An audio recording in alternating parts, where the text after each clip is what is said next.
76ers, Joel Embiid will start Game 1 against the Hawks. Trey, what is the main goal of the team right now? To win. Oh, from way downtown! Every single guy is trying to do too much. We know they're going to come out with a lot of energy. A long three. He's got it. He is serving everybody. We are seeing something we never expected. The exclamation point, John Collins. And I just want to play basketball and have fun. Sure is. Hawks-Sixers Game 1 did not disappoint. After dominating the first 24 minutes, taking a 20-point lead into half, the Hawks had their hands full in the second half as the Sixers made a furious comeback to cut the lead all the way down to 3 in the closing minutes. Now, despite being outscored 70-54 in the second half, Atlanta able to hold on for the win. A small tear in his meniscus did not stop Joel Embiid, who started for the Sixers, scoring a game-high 39 points to go along with 9 rebounds, 4 assists, in 3 blocks. Meanwhile, Trae Young continues to make NBA history. Not only did he become the first Hawks player ever to record 35 points and 10 assists in a playoff game, he also became just the second player in NBA history to score 30 points in each of his first 4 career playoff games against Kareem Abdul-Jabbar was the other. Ice Trae, talk to me. It was a great start. We had a great start to the game. Guys were locked in and focused from the jump, and it was good to see. And the way we started in that first half, we just got to continue that. In the second half, I think we did a good job in that third, but late in the game, I take a lot of responsibility for the turnovers, and for kind of managing the game, I can do it a little bit better. And best thing that happened today is we won. We have a lot of things we can get better at, so I'm not mad about that. How's your knee feeling after this game? It's all right. Man, I don't know, but playing on its home meniscus is, I guess, not easy. But it's all right. Just gotta keep managing it and hope for the best.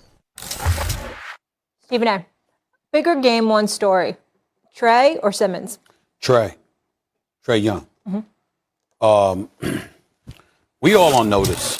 My emotions are over. I saw what he did to my Knicks. Saw what he did to me and my dreams, my fantasies, and your hopes. He just ruined that. Crushed. He just ruined that. All I wanted was for the Knicks to get to the second round. I knew they weren't doing anything after that. Knicks fan ever was. I knew they weren't going to do that and do anything after that.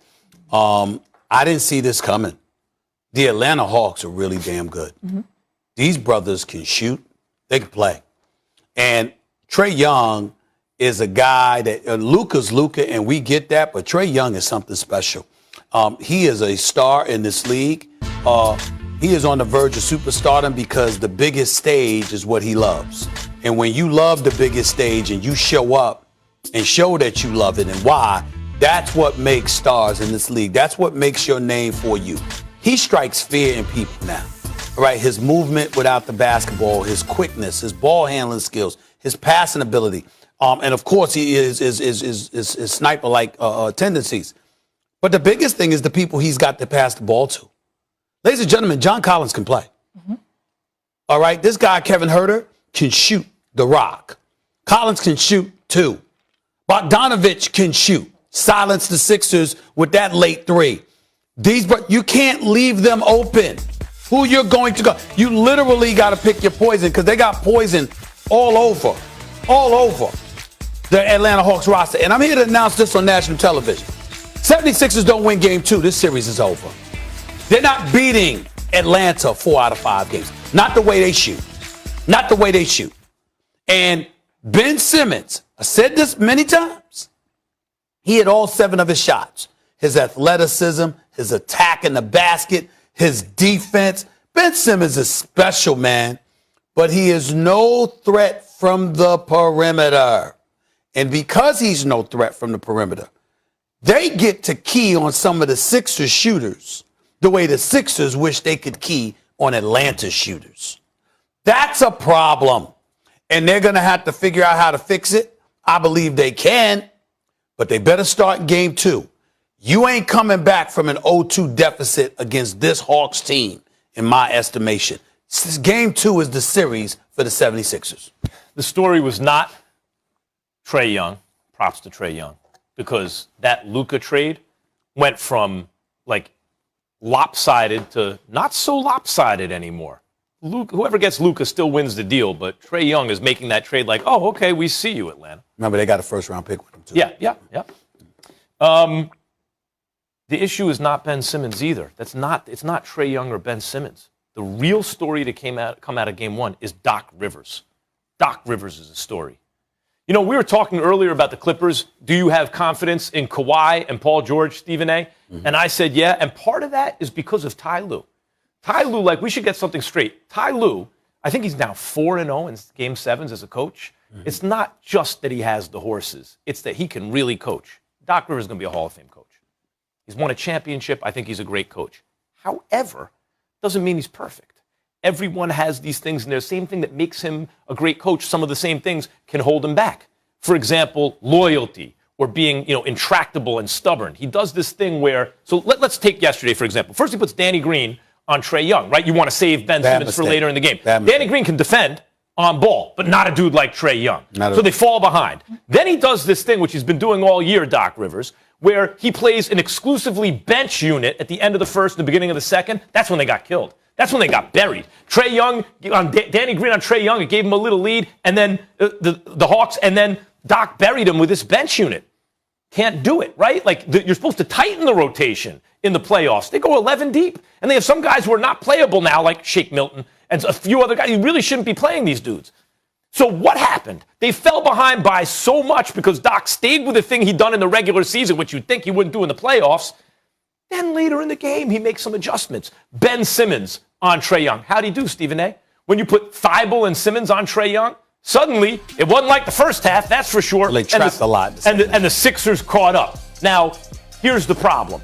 Doc just wasted a performance by Embiid, which on a torn meniscus, you can't ask that dude to do every night. I don't think he's going to be able to do it. Mm-hmm. So to me, the story is Doc Rivers. Will he be the stubborn old Hall of Fame coach who knows he's going to do it his way, or is he going to look at this and say, I can't do the thing I want to do, I can't do? Because Trae Young just showed you can't do it.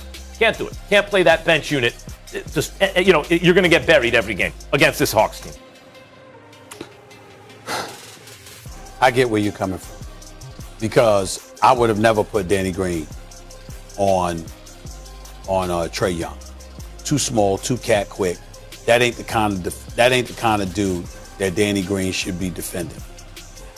But that's not what I'm getting on Danny Green about. 2 for 7 shooting. I need better. Last time we saw Danny Green was in the finals. We were not impressed. There's a reason he's not a member of the Lakers any longer. Okay? They didn't want him. All right. And the reality is that game, that Game 5, he didn't get it done. We all know that. They took the Miami Heat out in 6 games. He goes to Philadelphia this year. He's having a pretty decent year. But Danny Green's a veteran. You got to show up for games like this, especially when you're going up against an Atlanta Hawks squad who's going to score points. They're going to score points. Now, we would sit up there and say, hey, you know what? Let's take Ben Simmons and put him on Trae Young. Ben Simmons probably wants that assignment. But if you watch Trae Young play, forget the scoring. You know what Trae Young would do to Ben Simmons? You know what the first thing he'll do? Foul trouble. Give him foul trouble. All of a sudden he's dribbling and stop and bump into him and then go flopping. And he's such a miniature dude. That's why Doc held that matchup for later. He's such a miniature dude. I don't need to do that to him because he will get in foul trouble. Because Trae Young can get anybody in foul trouble, right? But here's the problem. You got to put Ben Simmons on somebody, right?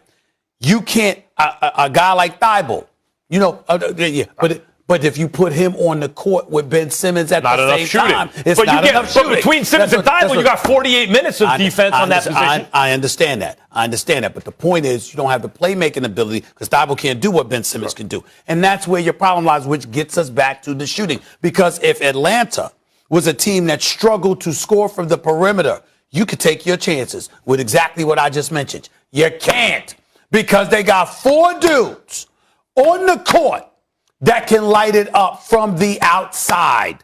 You're going to have to find a way. And Isaiah Thomas and I have talked about this on many, many occasions because I said, when I look at James Harden, KD, and Kyrie with Brooklyn, Max, at the end of the day, the only thing that has a chance of stopping Brooklyn You got to man up.